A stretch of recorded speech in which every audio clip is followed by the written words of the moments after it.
Here's one of those films that they like to call a sleeper hit. Made 39 million over the opening weekend in the States. Stayed at #1 for much longer than people thought. I don't know whether you were surprised, because we're in a recession, and these sort of films are just supposed to bip in there in the top 10, have a nice time, and then go home. But yeah. This kind of... Well, we thought it would be hopefully a success. I mean, that's why we set out to make it, but... I will say this, that it's way beyond our expectations. It just kind of blew them away. We were just amazed, and the fact that it's sticking around, like you said, in these times, is great. You know, and it really is what we set out to do. We just wanted to do something that wasn't so serious. It's a nice escape for an hour and a half to just go away and just laugh and have a good time with it. Of course, you are one of the world's greatest method actors, so I'm wondering when it came to becoming the mall cop. I mean, did you hang out with Gary Coleman? I don't know what way you get into that frame of mind. It takes hours and hours to get into the character of Paul Blart. I would just kind of do a little staring at myself with my mustache in the mirror, just looking at, just letting it wash over me. And a lot of times I would come out of my trailer in the morning and I wouldn't be ready. I'd have to go back in for another couple hours because I wasn't Paul Blart. I was another Paul, and it just didn't work. So once we got it right, I was locked in, we would shoot. Well, you think of when we think of this character, there's a certain degree of certainly with Albert in Hitch, and a little bit of Doug and a little bit of Larry, but that sort of lovelorn kind of every slob as much as every man. I don't know whether there's a kind of attraction automatically for you, because obviously you're not going to play a beautiful young female model. You're going to play a certain kind of an every physical slob. Yeah, right. Yeah. I feel like an every an slob. every slob. Feels good.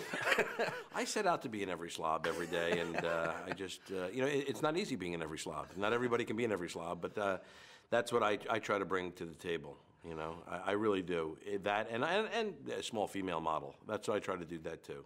But like me, you've got a certain amount of relaxed muscle, which I think is always a good thing to have, because you never know when you need to tense it up, it's there. And right. But is there a sort of an onus now on you to sort of maintain that? Because in a way, you look at Emo Phillips, suddenly goes from being this wonderful geek to this sort of tanned guy who's completely changes his comedy. This idea that it's kind of part of Emo Phillips in shape now? He is. He used to be very oddly kind of black hair, kind of scrawny, and now tanned up. Buff. I love him. He's wearing kind of very tight jeans and really, very weird. It can change that, But it changes your being very tan and very good shape can hurt comedy. Sure. I don't think we're in fear of that. I don't think we have a problem right now. But I could drop, nice 30, 40 pounds.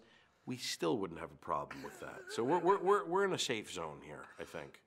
Well, we think of I know your kind of background when you're doing the stand-up and all that. You became friends with Ray, and now you're very close with Adam Sandler. He's kind of involved in quite a few of your movies after Larry and Chuck with this, and your next one in the Zoo.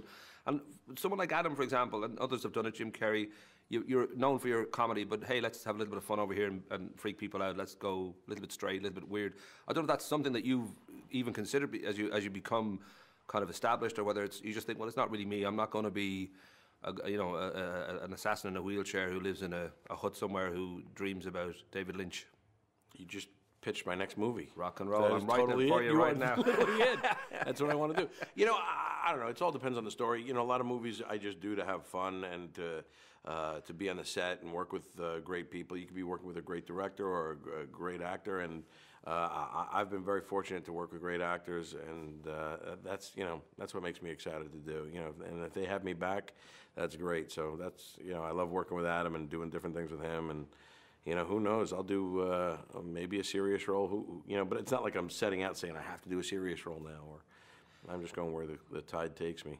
And given your 11 years of stand-up, and then before that you were in your brother Gary's comedy troupe, and it's been part of your life for very much more than anything else. And I don't know whether you kind of naturally want to see what the new kids on the block are doing, whether the Judd Apatow thing just feels like, well, it's just over there, or whether it feels like that's a new breed, or whether even that comes into your mind, whether it's all good, whether it's just funny or not funny. I think it's all good, and it's either funny or not funny. And those guys in the Judd Apatow camp are just it's amazing, and it pisses me off how young they are. That's what really upsets me, because I wasn't that funny when I didn't know what I was doing then, and these guys are really on it, man. They're annoyingly funny.